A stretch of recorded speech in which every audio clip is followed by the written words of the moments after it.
L'un avait choisi la politique, l'autre le 7e art.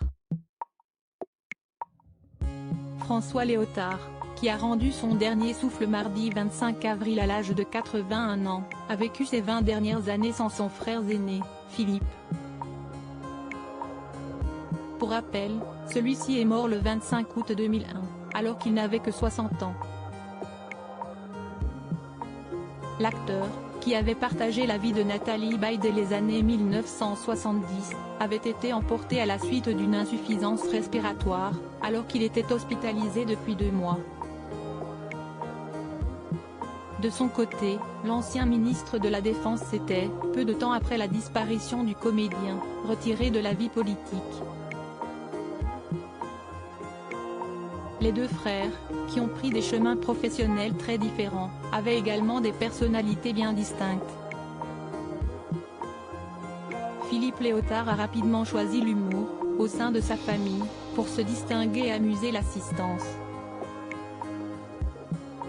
Son cadet François, quant à lui, se faisait plutôt discret et appréciait le calme, comme le rapportaient nos confrères du Point, en août 2021. En grandissant, l'aîné est assez vite tombé dans l'alcoolisme et dans la consommation de stupéfiants. Des addictions qui ont eu des conséquences sur sa carrière d'acteur. Mais l'ancien homme politique ne lui a jamais tout à fait lâché la main.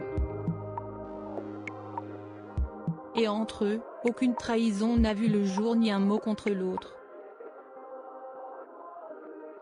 Supérieur à William et Harry, Madonna et Christopher, Nabila et Tarek, ces célébrités fâchées avec leur frère et sœur, un frère cadet qui admirait énormément son aîné. Dans son ouvrage À mon frère qui n'est pas mort, publié en 2003, François Léotard revenait sur la disparition de son aîné et écrivait notamment « Parce que je vais t'expliquer, vieux, les bagarres, le sentiment idiot que les filles, les sœurs, n'y comprendraient jamais rien. Cette virilité qui ne s'épanouit que parce que le père n'est pas là, ça ne sert à rien. Si est une guerre contre le temps. Tu l'as menée, tu l'as perdue. Comme tout le monde. En 2017, à Paris Match, l'ancien homme politique expliquait avoir eu connaissance de la mort de Philippe alors qu'il se trouvait en Macédoine. « Je suis dévasté.